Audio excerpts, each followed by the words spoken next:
Alhamdulillah ya. Terima kasih.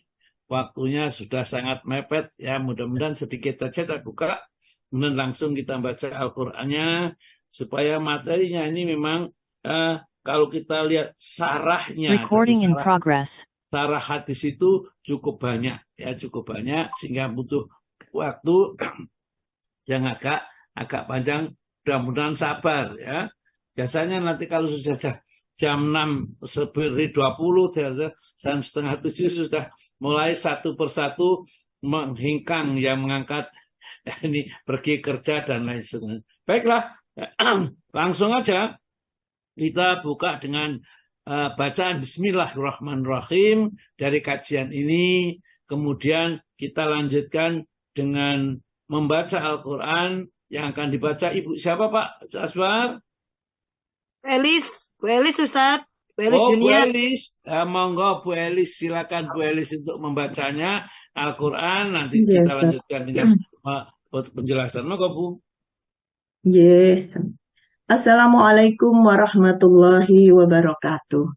Waalaikumsalam warahmatullahi wabarakatuh. A'udzu billahi minasy syaithanir rajim. Bismillahirrahmanirrahim. Afahasibtum annama khalaqnakum abasan wa annakum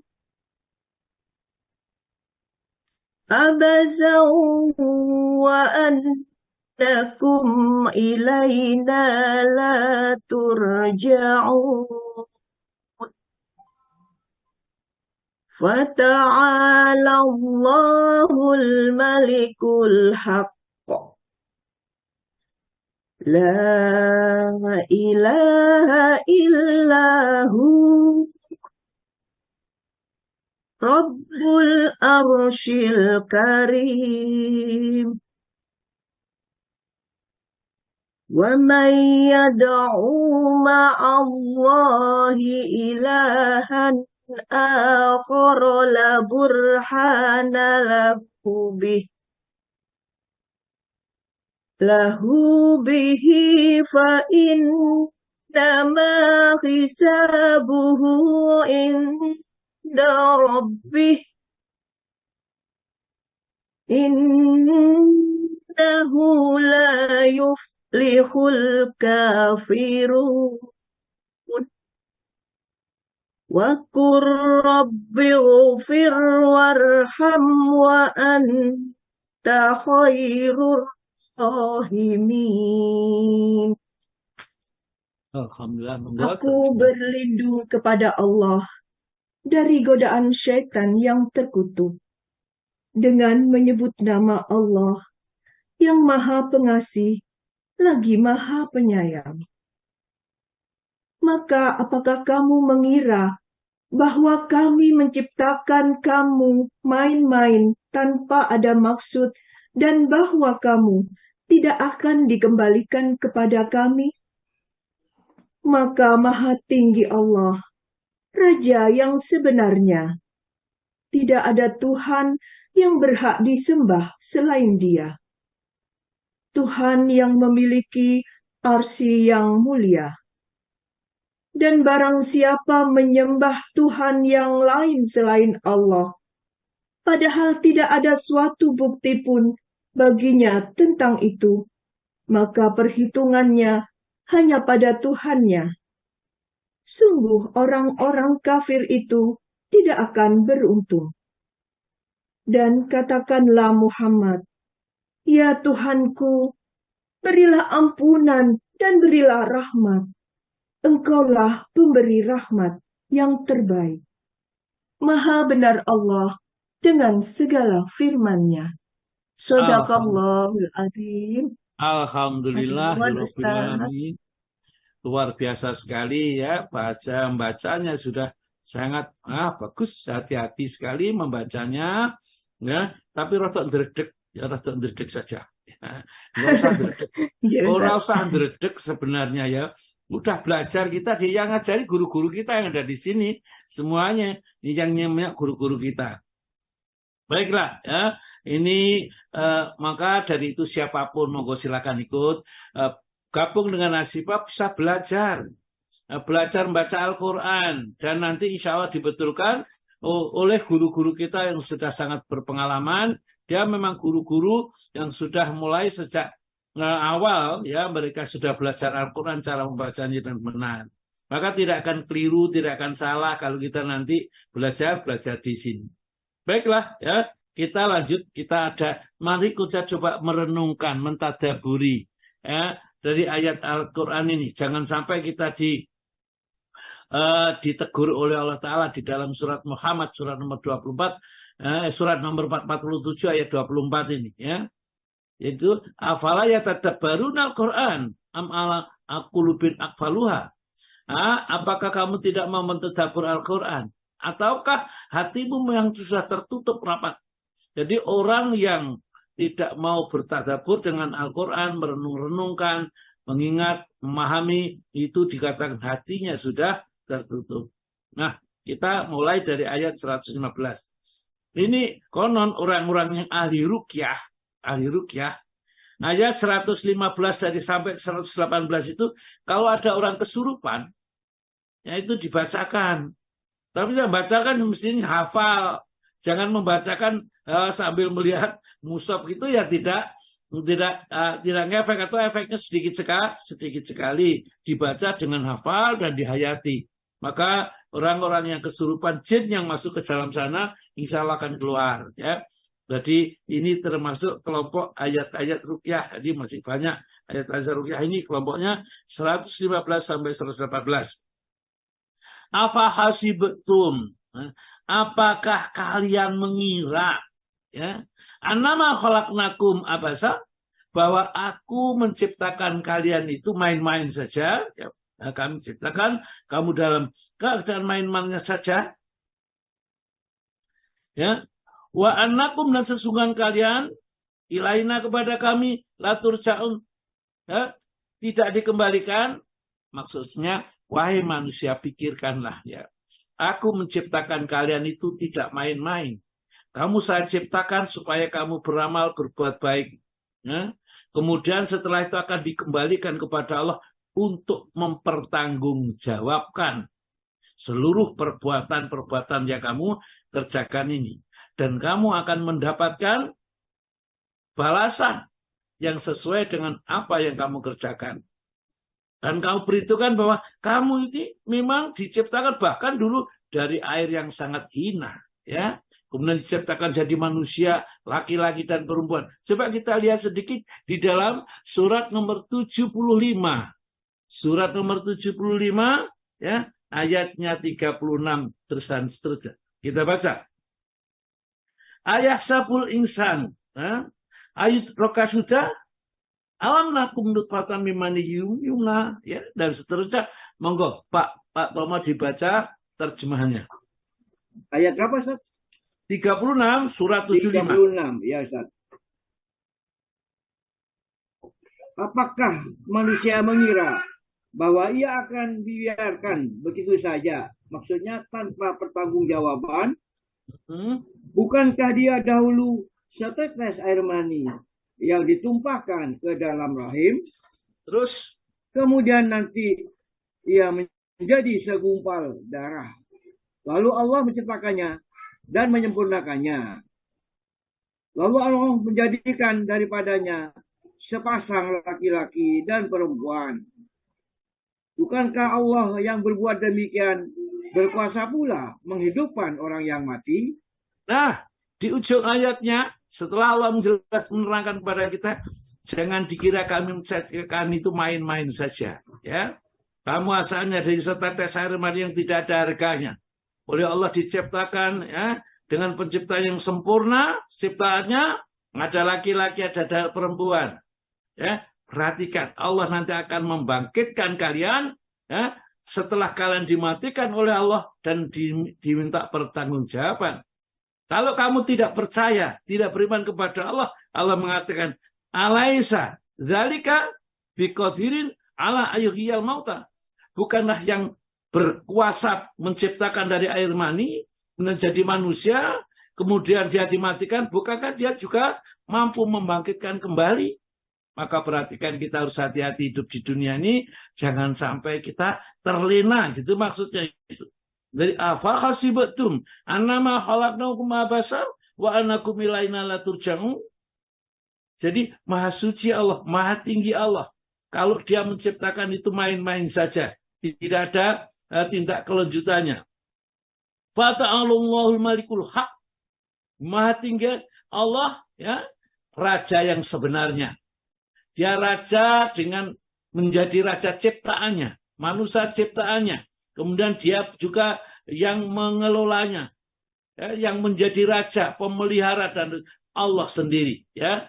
Fata'ala, maka maha tinggi Allahu Allah al-malikul haq, Tuhan yang sebenarnya. La ilaha illahu, ingat, tidak ada ilah kecuali dia saja Allah. Maka jangan coba-coba kamu mengambil Tuhan selain Allah. Kamu minta berdoa, memohon berlindung kepada selain Allah. Karena la ilaha illahu, tidak ada ilah kecuali Allah. Pelindung yang sesungguhnya, pemberi rahmat yang sesungguhnya, itu hanya Allah. Kenali dia. Jangan sampai salah. Gitu, ya. Ini hanya ilahu kecuali dia, Allah saja. Rabbul arsil karim, dialah pemilik ars yang sangat mulia. Ars itu singgasananya Allah. Allah bersemayam di atas ars. Ar-Rahmanu alal arsistawa. Dari Allah yang maha pemurah itu berada, bersama di atas ars. Bentuknya kayak apa, ini namanya ayat yang mutasabihat. Kita tidak mengerti dan tidak mengetahui hakikatnya. Kita beriman dengan apa yang disampaikan oleh Allah, ya, seperti apa adanya. Demikian juga Rasulullah beriman, para sahabat juga beriman. Kita pun juga beriman seperti itu. Kita tidak usah bertanya arsnya kayak apa, ya. Allah bagaimana cara bersemayam di sana. Nah, berarti orang yang mengatakan itu mujasimah, katanya itu menganggap Allah seperti jisim. Ya, karena Allah bertempat tinggal di suatu tempat.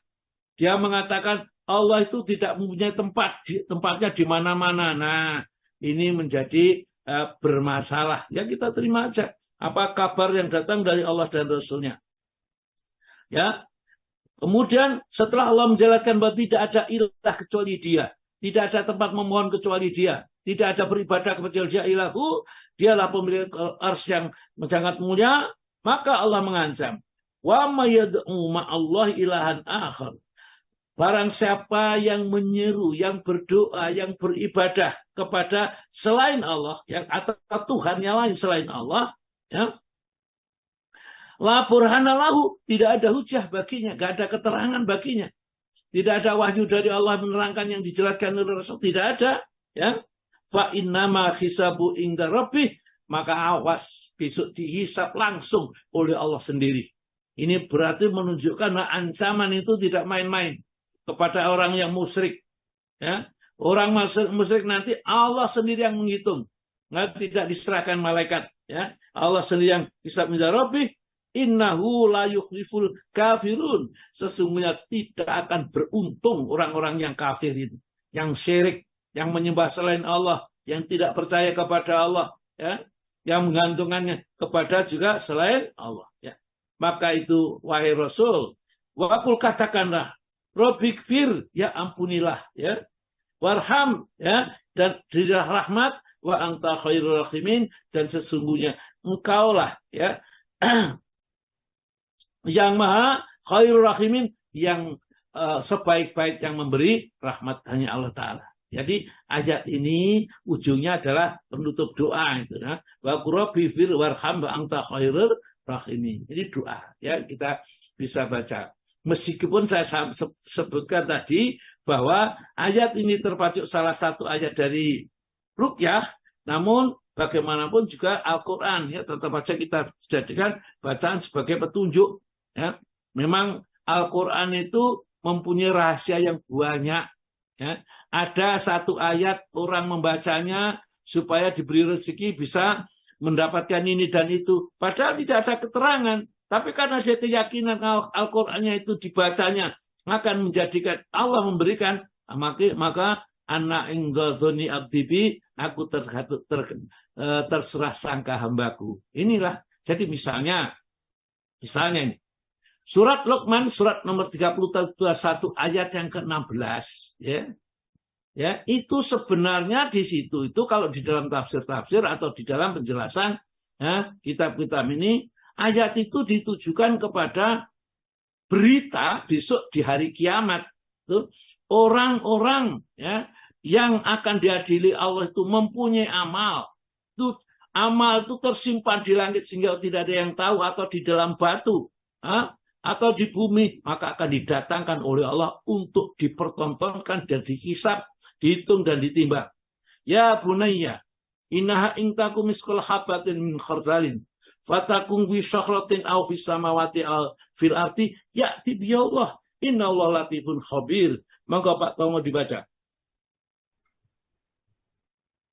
Luqman berkata, wahai anakku, sesungguhnya jika ada sesuatu perbuatan seberat biji sawi dan berada dalam batu atau di langit atau di dalam bumi, niscaya Allah akan mendatangkan atau membalasnya. Sesungguhnya Allah Maha Halus lagi Maha Mengetahui. Itulah terjemahan yang bisa dijangkau dengan ulama-ulama ahli tafsir, ahli bahasa ini. Tapi sebenarnya Al-Quran itu mempunyai kandungan yang lebih dalam daripada itu. Oleh karena itu sebagian ulama lagi, ayat ini, siapa yang kehilangan barang, misalnya suatu saat apa STR-nya, apa-apa kehilangan barang, yang mungkin beragak dia lupa menaruh di mana. Kemudian dia mengatakan, ini bukan hadis tetapi ini pengalaman rohani seorang ulama.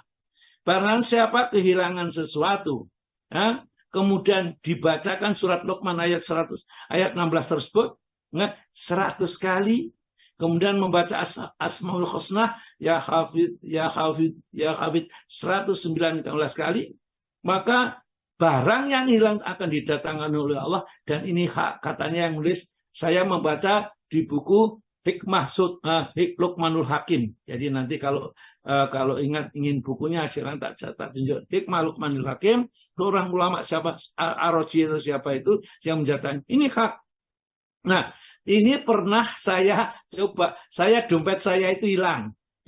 Saya nggak tahu hilangnya karena saya dulu ngaji ada di Mauspati, di Bubutan, di Ngampel, kadang-kadang ini nggak ngerti jatuh atau apa, nggak tahu.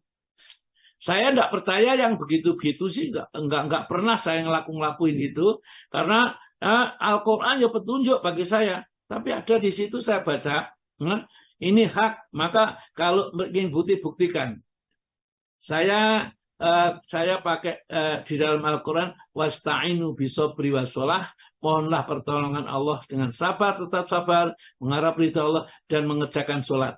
Maka misalnya keadaan sholat 2 rakaat. Setelah 2 rakaat sholat malam itu kemudian saya wiridkan, saya baca ini, ya bunaya inna intakum sekolah kami dan seterusnya ini, ya otomatis hafal karena 100 kali dibaca. Kemudian ya hafid itu 119 kali, 2 hari atau 3 hari. Dompet itu sudah di depan pintu rumah saya ini. Saya mau berangkat ke masjid, saya buka itu. Lah ini dompetnya di sini. Rupanya ditemukan orang, kemudian melihat alamatnya, barangkali di sini ada STN-nya, ada yang lain, dilemparkan, dikembalikan, dilihat itu, pas di situ. Ini pengalaman, Ini bukan hadis. Ingat, bukan hadis, jangan dipercaya seperti dianggap sabda Rasulullah. Kalau mau mengamalkan, asalkan jangan sampai mengatakan bahwa ternyata Qur'annya gak mandi. Bukan gak mandi Qur'annya. Barangkali kita berharap kepada Allah itu belum sepenuhnya. Atau kita masih ragu-ragu dengan janji Allah. Dan tidak satu kali. Dan teman-teman saya ingatkan, saya berikan ada. Ini pengalaman yang pertama. Yang kedua, saya pada saat haji 2015 itu, di sana itu saya ketemu dengan orang tua yang ikut haji satu kamar dengan saya. Itu sudah tua, Pak siapa lupa saya namanya itu. Dia itu Yasin apa. Yasin apa dan lain-lainnya. Dia itu mengamalkan surat Luqman ayat 16. Dengan dia minta kepada Allah supaya diberi rezeki bisa berangkat haji. Dia itu yang dodol cowek, dodol apa itu orangnya. Sukanya itu, orang rungkut situ lah. Dia cerita sama saya, ya. Jadi dia minta kepada Allah rezeki supaya diberi bisa berangkat haji. Jangan Allah Ta'ala kabulkan. Dan ternyata tahun 2015 itu bersama-sama saya satu kamar haji. Dia cerita seperti itu. Nah ini namanya hikmah yang diambil oleh setiap orang. Yang mungkin tidak sama diberikan oleh Allah Ta'ala. Di situ ada kata-kata ya'ti bikumullah, akan didatangkan oleh Allah. Jadi ya bunaya wahai anakku, inna misqal habatin min khardalin. Kalau ada satu biji, ya amal satu biji sawi berada di langit, berada di bumi atau berada di dalam batu, ya bi Allah, maka ya Allah akan mendatangkan, akan memberikan ya kepadanya. Nah inilah mungkin di balik kalimat ya bi Allah akan ada didatangkan apa saja. Kalau kita minta barang kita yang hilang didatangkan oleh Allah, Allah akan mendatangkan. Kita tidak boleh minta kepada jin, tidak boleh minta kepada makhluk, pada dukun, dan lain-lainnya. Mintanya kepada Allah. Maka dia juga akan disitu oleh ulama itu, ya hafid, ya hafid. Padahal itu tidak ada tuntunannya. Kalau kita mau mengangkat bid'ah, monggo saja. Ya, memang tidak ada hadis Nabi yang menerangkan seperti itu. Tapi kenyataan.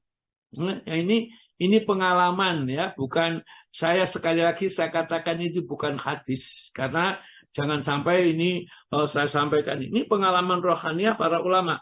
Jadi yang satu yang saya temukan itu orang itu ya diwiridkan supaya dia mendapat rezeki ini ya, dari Allah, supaya dimurahkan sehingga bisa haji. Ya ternyata sudah bisa haji. Nah inilah ya pengalaman rohani. Baiklah, kita lanjutkan kepada kajian kita, yakni hikmat dan hakikat juhud. Ya. Ini hadis kitab Al-Kamil yang ketiga, yang ke-31. Ya. Apa ada di antara jamaah yang punya namanya buku Al-Wafi? Al-Wafi ada enggak yang punya kitab Al-Wafi? Bu Dwi enggak punya? Saya nggak punya, Ustaz. Nggak punya. Enggak punya. Nanti saya tunjukkan ya. Ini sebenarnya Bu Erun itu punya. Ya, ini Pak Hakam juga punya banyak ya. Kemudian ini Mas Duta juga punya ini. Tapi saya lihat kok nggak kelihatan di sini ya. Sudah berkali-kali saya undang ya sendakep matur nuwun gitu aja. Tapi setelah diundang nggak datang. Orang diundang itu wajib ya datang itu. Nah, jangan kita meremehkan undangan. Ya. Jadi kalau diundang, kalau nggak mohon maaf dan bisa datang. Ya gitu aja atau apa. Kemudian jangan kalau diundang ya kelihatannya siap ya, tapi ternyata tidak datang. Besok ditanya ya, kalau orang-orang kalau berjanji mengingkari itu sifatnya sifat apa ya? Ya kita baca sendiri hadisnya. Jadi kalau diundang datang. Ini Pak Hakam ada nggak? Pak Hakam biasanya punya, ada. Nggak ada ya. Ini padahal itu siap Ustaz. Ternyata juga tidak datang. Baiklah, tidak apa-apa, saya baca sendiri aja ya. An Abil Abashi Syahri bin Sya'din As-Sa'idi radhiyallahu anhu qal ya. Ja'a rajulun ila Nabiy sallallahu alaihi wasallam. Jadi dari Abil Abbas Sahal bin As-Sa'ad radhiyallahu an ya berkata ya. Ja'a rajulun, datanglah seorang laki-laki ila Nabi sallallahu alaihi wasallam kepada Nabi sallallahu alaihi wasallam, faqala, kemudian dia itu berkata atau kepada Nabi, bertanya kepada Nabi. Ya Rasulullah, wahai Rasulullah, kalau kitab Arba'in semua punya ya Bu, yang kecil-kecil itu? Saya punya. Ini saya baca sama dengan Ustadz ini. Ya. Oh ya, kalau gitu terjemahannya aja Bu dibaca Bu. Oh iya. Bismillahirrahmanirrahim. Seorang laki-laki datang kepada Nabi Shallallahu Alaihi Wasallam lalu berkata, wahai Rasulullah, tunjukkanlah kepadaku suatu amal yang apabila aku melaksanakannya, aku dicintai Allah dan dicintai manusia. Maka beliau bersabda, zuhudlah, menahan dirilah di dunia. Pasti Allah mencintaimu. Dan zuhudlah dari apa yang ada di tangan manusia. Pasti manusia mencintaimu. Ya, jadi ada dua zuhud yang dampaknya berbeda-beda. Yang pertama, zuhud dengan dunia. Maka orang yang zuhud dengan dunia artinya tidak rakus, tidak tamak, dan menganggap dunia itu remeh saja. Jadi tidak mereka mengejar-ngejarkan sampai melupakan segala-galanya, bukan. Ya, tapi juga tidak meremehkan. Jadi zuhudlah, kata orang itu, dulani tunjukkan kepada kami ya Rasulullah, ala amalin atas suatu amal, idza amil tuhu apabila aku mengamalkannya, ahabani Allahu, Allah akan mencintaiku, wa ahabaniyan nas, dan manusia pun cinta kepadaku. Biasanya kalau sudah dicintai oleh Allah, manusia tidak cinta. Ya. Nah, oleh karena itu Rasulullah kemudian langsung menjawab, izhad, ya, izhad, zuhudlah kalian, ya. Zuhud, ya, zuhud di sini ada izhad, maksudnya adalah berkusut. Secara etimologi berarti menolak sesuatu karena sesuatu tersebut dianggap sangat remeh. Tadi tidak gitu diperhatikan itu. Atau zuhud juga mengambil sesuatu yang halal hanya sebatas yang diperlukan, itu namanya zuhud juga. Ya, nanti kita beri definisi apa saja zuhud itu yang disebutkan di sini. Zuhudlah kepada dunia, yuhibbukallahu, tentu kamu akan dicintai oleh Allah. Allah akan jadi kalau kita tidak rakus, tidak tamak dengan dunia. Maksudnya apa? Dunia tidak apa-apa, kita jadi orang kaya tidak apa-apa. Para sahabat Sayyidina Utsman bin Affan, kemudian sahabat yang lain, Abu Bakar itu kaya-kaya. Apalagi Abdurrahman bin Auf, itu kekayaannya luar biasa, ditinggal saja di Madinah, di Mekah tatkala hijrah ke Madinah. Ini mereka ya karena untuk beribadah kepada Allah, hartanya itu yang menghalangi ditinggalkan. Nah, ya karena ya, apa yang dijaminkan oleh Allah pasti datang. Sehingga para sahabat muhajirin itu datang dari Mekah ke Madinah tidak bawa apa-apa. Ya, jadi mereka itulah kelompok-kelompok yang disebut di dalam hadis ini adalah orang-orang yang zuhud. Kemudian wazhad dan berzuhudlah kalian, ya, fima indan nas, terhadap apa yang di sisi manusia. Jadi jangan gampang milian, jangan minta, jangan pokoknya yang dimiliki orang itu jangan kamu mengiri kemudian menginginkan, ya itu. Maka kalau seperti itu yuhibbuka, ya, yuhibbukan nas, kamu akan dicintai oleh manusia.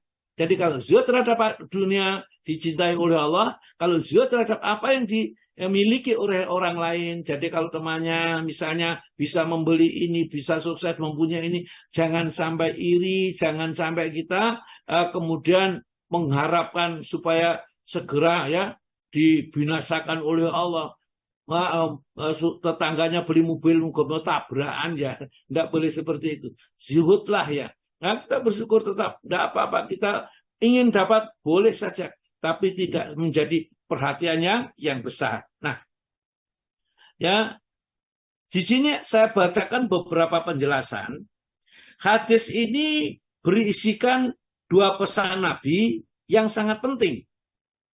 Yang pertama, zuhud terhadap dunia, dan bahwa zuhud merupakan faktor penyebab kecintaan Allah terhadap hambanya. Jadi zuhud kepada dunia, zuhud itulah yang menyebabkan kecintaan Allah kepada hambanya. Yang kedua, zuhud terhadap apa-apa yang dimiliki orang lain, ini merupakan atau menyebabkan untuk mendapatkan kasih sayang dan penghormatan kepada orang lain. Jadi orang lain senang. Ya meskipun dia tidak punya apa-apa, tidak kaya barangkali, nggak pernah jaluan, nggak pernah sambatan. Ya, jangan ingat-ingat ya, jangan sampai nanti kalau ada teman nyumbroh, jauh-jauh lali oleh-oleh ya, gawakno aku sana sajata, gawakno kurma sing ini, nggak usah. Ya, nggak usah kita pesan-pesan kepada orang. Kalau orang itu pergi supaya memberikan kepada kita sesuatu, jangan. Ya, kenapa? Karena itu menyebabkan kita kurangnya keyakinan kepada Allah Ta'ala.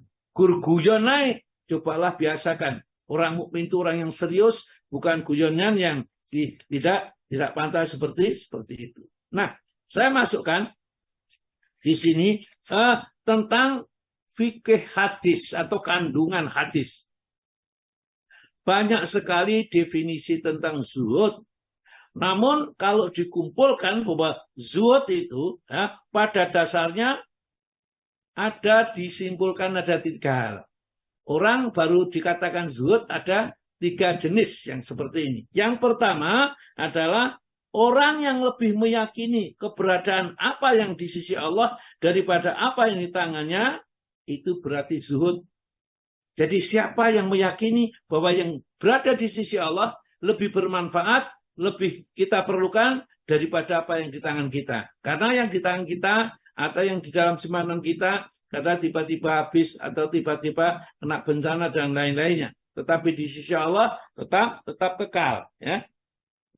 Allah berfirman di dalam surat Hud ayat yang ke-6. Dan tidak ada suatu binatang melata pun di bumi, melainkan Allah yang telah memberi rezekinya.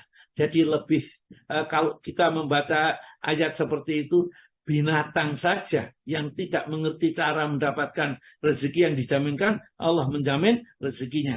Juga di dalam surat Az-Zariyat ayat 22, surat Az-Zariyat itu surat yang nomor 51, ya.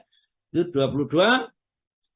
Dan di langit terdapat sebab-sebab rezekimu, dan terdapat pula apa yang dijanjikan kepadamu, dijanjikan oleh Allah kepada kita.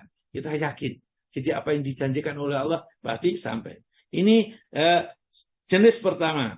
Jenis kedua, jika seseorang mendapat musibah di dalam urusan dunia, misalnya hilangnya harta benda, ya, meninggalnya seorang anak, maka ia lebih berharap mendapatkan pahala atas musibah tersebut daripada meraung-raung seraya meminta agar musibah itu tidak terjadi pada dirinya. Jadi bisa, kenapa ya Allah saya yang sudah begini dan begini kok ya diuji dengan ini. Saya sudah sholat tahajud, sudah sholat duha, sudah mengamalkan ini. Kenapa ini? Ya, ada satu cerita yang saya ingat sedikit-sedikit itu dari Ustadz siapa ya, Khalid itu yang dulu yang pada saat dulu ya, yang dari Bandung, dari TB itu ya, itu dia bercerita ada seorang dokter yang ahli spesialis. Dokter spesialis itu dia itu ahli kanker ya. Dia karena dia memang satu-satunya pada saat itu di Jogja itu, maka dia laris mendapat penghasilannya banyak dan sudah terkumpul uang akan diberikan rumah. Ya, sudah terperjanjian membeli sebuah rumah, ya, uangnya sudah diserahkan, tiba-tiba uang yang sudah dikumpulkan ditipu sama orang. Ya, ditipu, dibawa lari atau bagaimana, itu ceritanya seperti itu. Ya, dia masih bisa sabar. Ya Allah, gantikanlah yang lebih baik daripada ini, ya Allah. Ya, dia bisa sabar. Ya. Kemudian nampaknya masih bisa sabar, diuji lagi oleh Allah Ta'ala. Anak laki-lakinya, dia punya 2 anak laki-laki, 2 anak, ya, 1 laki-laki, 1 perempuan. Anak laki-laki yang sudah kuliah, ya, yang diharapkan nanti melanjutkan karirnya ayahnya itu, tiba-tiba meninggal dunia dengan disebabkan sakit kanker. Dia dokter, ya, bapaknya ahli kanker, anaknya meninggal dunia karena penyakit kanker yang tidak bisa dideteksi. Pukulan yang kedua ini yang sangat berat sekali.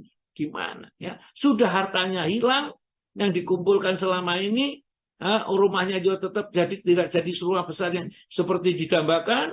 Ya, tetap aja rumah yang kecil itu, anaknya meninggal dunia lagi satu-satunya yang diharapkan. Sudah kuliah, yang telah semester saudara, saya lupa, ya, dia menyampaikan ini. Nah, setelah ini, ya, adiknya Dati itu adalah seorang perempuan, ya, juga kuliah. Hampir selesai, ya, mungkin semester 5 atau semester 6, ya, itu tiba-tiba dia hamil di luar nikah. Ya. Malunya bagaimana? Orang tuanya seperti itu, ya, kusuklah katanya ini. Ya, istrinya juga berjilbab, ya, orang yang kusuk. Kok diuji seperti ini? Rasanya pukulan terakhir ini, ya, bertubi-tubi dari hartanya hilang, anaknya meninggal, kemudian anaknya yang dalam satu-satunya itu hamil di luar nikah. Masya Allah, padahal dia sangat benci dengan perbuatan seperti itu. Akhirnya apa? Panggil istrinya. Ya. ya dipanggilnya, diinterogasi sama suaminya. Dek, ya, katakan itu. Sekarang cobalah kamu jujur kepada saya.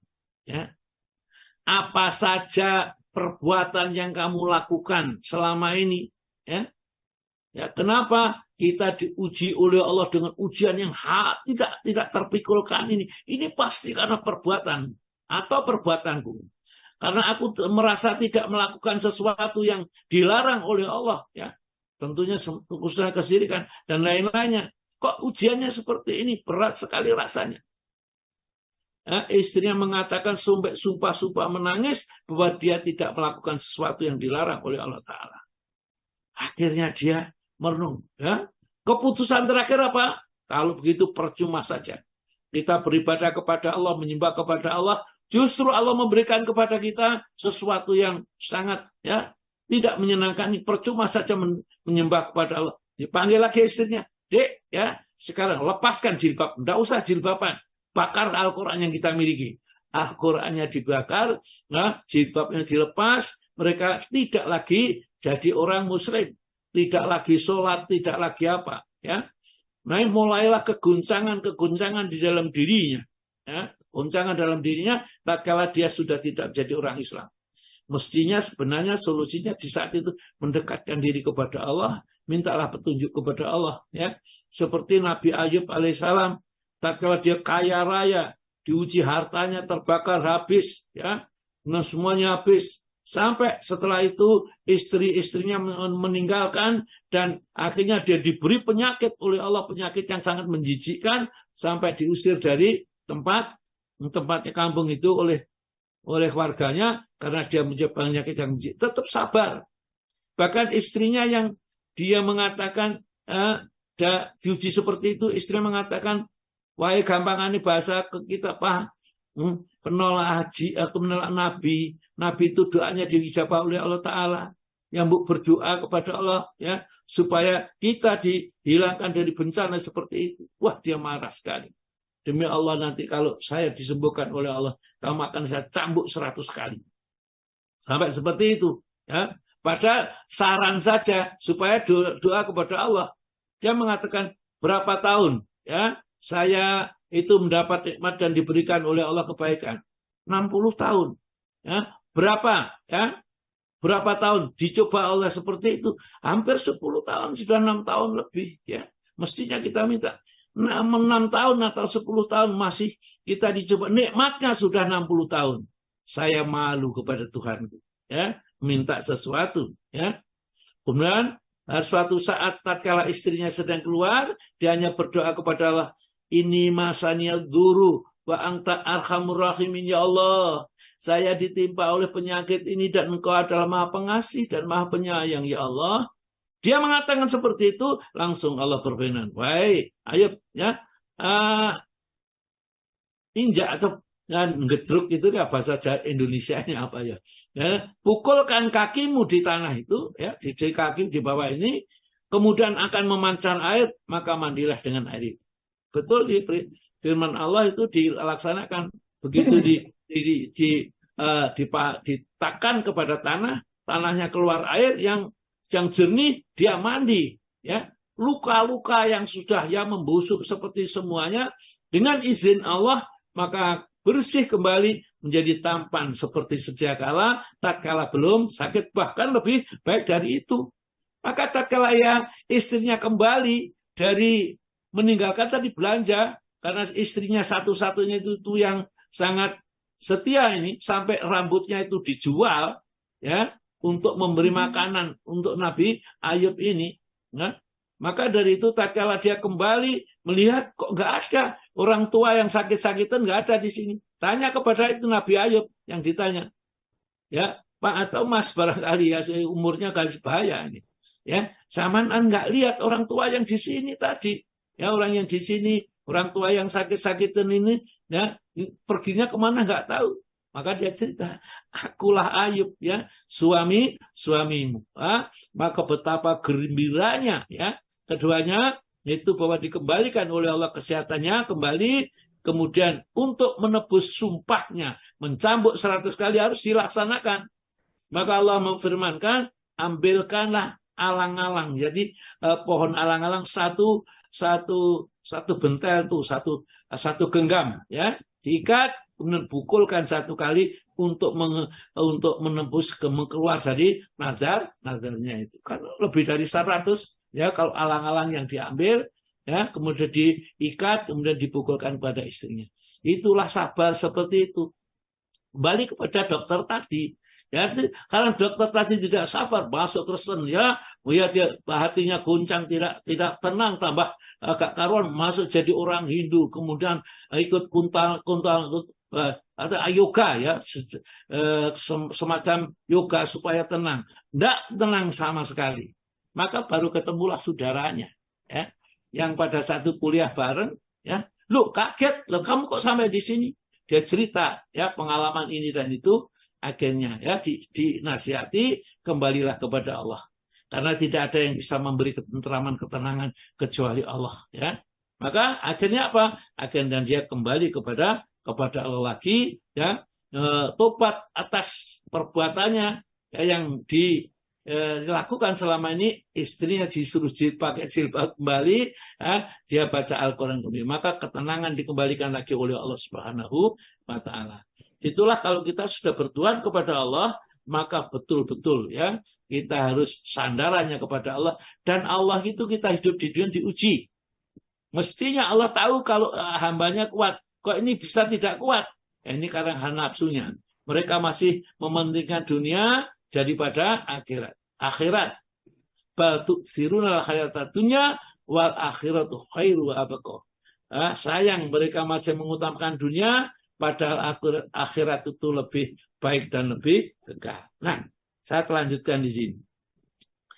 Berikut ini beberapa ungkapan para ulama, ya, ulama seputar zuhud, ya, bagaimana tanggapan para ulama yang sudah kita tidak lakukan lagi keilmuannya ini tentang zuhud. Hasan Al-Basri berkata, seorang yang zuhud adalah jika ia melihat orang lain, ia berkata, ia lebih baik daripadaku. Ini orang zuhud itu, dia menurut Hasan Basri itu tidak merasa dirinya bagus.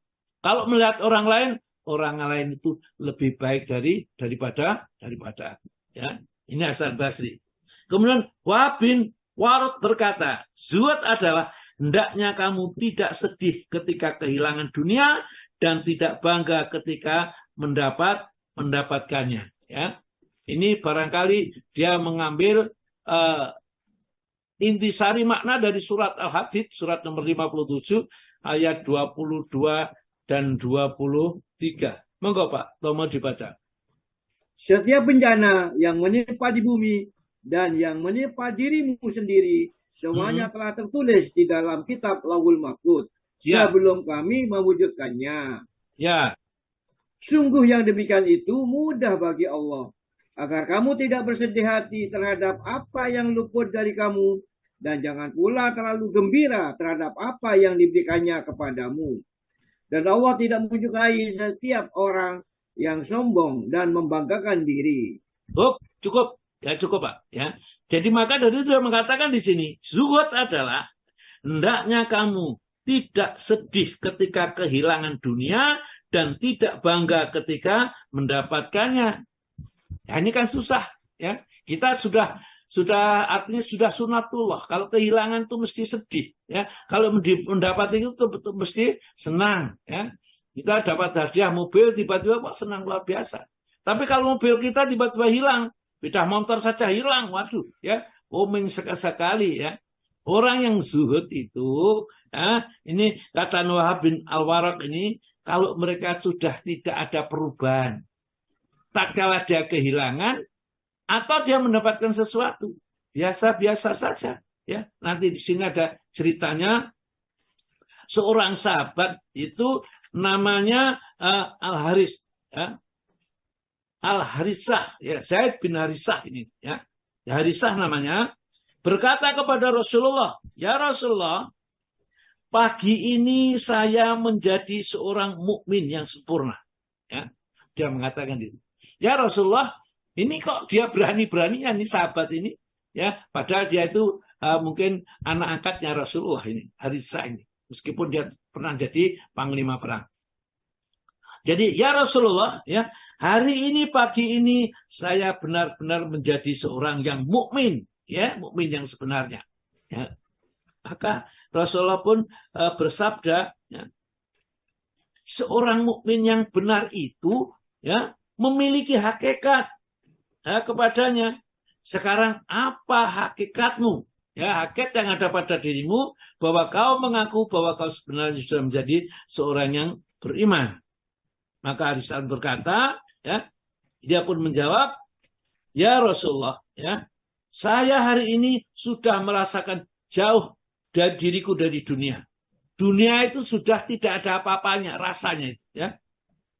Tidak ada, jauh dari dunia hingga di mataku pada hari ini, ya, antara batu dan permata nilainya sama. Jadi kalau ada permata satu genggam, ada batu satu genggam sama. Jadi tidak adalah nilainya yang lebih antara mutiara, ya, atau berpatah terus dengan batu. Ini, ya, dia mengatakan seperti itu. Kemudian dilanjutkan nih, ya. Saya seakan-akan melihat singgasana Tuhanku nampak. Jadi seakan-akan dia diperlihatkan oleh Allah dirinya itu, nampaklah singgasananya Allah. Allah bersemayam di atas, artinya itu dinampakkan. Ini di dalam surat At-Takasur itu disebutkan, lau ta'lamuna ilmal yakin. Kalau kamu ilmu sudah tingkat yakin benar-benar, latarauna jahim. Maka akhirat itu yakin neraka jahim kelihatan dari dunia. Jadi orang yang belajar terus-menerus mendekatkan diri kepada Allah, zuhud dengan dunia, ya, diisinya hidupnya itu dengan wirid dzikir hanya kepada Allah, maka akan dinampakkan. Ya, lau ta'lamuna ilmal yakin latarauna jahim. Kalau ilmu sudah tingkat yakin, kamu akan melihat neraka jahim. Ya, summa latarauna aina yakin. Kemudian kalau terus menerus memang betul-betul nampak dengan mata kepalanya. Ini Zaid Haritsah ini sudah sampai di sana. Ya, jadi saya melihat, ya, seakan-akan singgasana Tuhanku tampak nyata di depan mataku ini. Saya seakan-akan melihat, ya, neraka, ya, melihat penduduk surga yang bersenang-senang di dalamnya. Dia kelihatan, dia masih di dunia. Surga kelihatan seakan-akan dipertontonkan oleh Allah. Dia bisa melihat penghuni-penghuni surga yang sedang bersenang-senang. Kemudian dan aku melihat juga penduduk neraka yang sedang menjerit-jerit karena merasakan siksa di dalam neraka. Maka baru Rasulullah komentar. Ya. Beliau pun bersabda, hai Haritsah, ya, kamu telah mengetahui, ya, kamu telah sampai kepada hakikat yakin kepada Allah, ya, kepada iman kepada Allah. Oleh karena itu tetaplah, ya, tetaplah seperti sedia kala. Maksudnya tetaplah istiqomah di dalam beramal. Jadi ibadahnya, ya, kemudian zikirnya dan yang lainnya itu dibukakan oleh Allah. Orang itu jadi dunia itu sudah sama sekali tidak menarik. Kalau kita semua ini barangkali termasuk saya ini, dunia masih menarik. Itu orang yang sudah dibukakan oleh Allah keyakinan, ya, ilmunya sudah tingkat ilmu yakin, ya, itu maka akhirat, ya, yang kita tidak bisa melihat itu akan nampak baginya. Maka dari itu kata Sayyidina Ali, seandainya saya surga dinampakkan di depan saya dan neraka ditunjukkan di depan saya juga, maka amal saya tidak berubah. Sudah maksimum dia beramal. Ya seperti itu. Beda dengan kita barangkali. Ya. Kalau surga dinampakkan, neraka dinampakkan, waduh, pasarnya sepi. Nggak ada yang pergi ke pasar. Semua pada ke masjid, pada zikir, baca Al-Quran, waduh, ya semua ini. Tapi sengaja Allah menutup dan hanya orang-orang yang beriman, yang imannya sungguh-sungguh dinampakkan oleh Allah Subhanahu wa Ta'ala. Baiklah, karena jamnya sudah masuk, kita tutup aja dulu pengajarannya. Insya Allah kita lanjutkan pada pertemuan kali lain supaya penjelasannya lebih banyak, ya, dan ayat Al-Quran yang dibaca juga lebih banyak. Memang di sini di kitab Arba'in ini tidak dijelaskan ayat-ayatnya, tapi insya Allah nanti kita baca ayat-ayat. Pokok, silakan Pak Azwar.